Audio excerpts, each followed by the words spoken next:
Udul burung gagak dan semut suatu hari.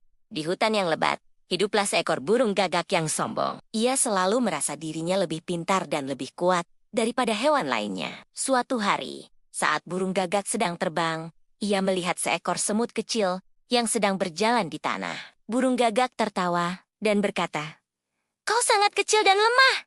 Apa yang bisa kau lakukan?" Semut kecil itu menjawab, "Saya mungkin kecil, tapi saya memiliki kekuatan dalam kerjasama dan ketekunan. Saya bisa membawa beban yang berat dan mencapai tujuan saya."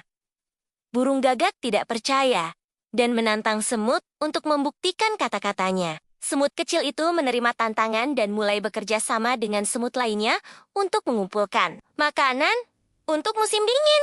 Sementara itu, burung gagak yang sombong tidak melakukan apa-apa dan mengandalkan kekuatannya sendiri. Namun, saat musim dingin tiba, burung gagak tidak memiliki makanan yang cukup dan menjadi sangat lapar. Semut kecil dan koloni semut lainnya memiliki cukup makanan dan dapat bertahan hidup dengan baik. Burung gagak yang sombong akhirnya meminta bantuan semut dan belajar tentang pentingnya kerjasama dan ketekunan. Dari pengalaman itu, burung gagak menyadari bahwa kekuatan tidak hanya terletak pada ukuran tubuh atau kemampuan individu, tetapi juga pada kerjasama dan ketekunan. Dan itu adalah pelajaran berharga yang akan diingatnya seumur hidup.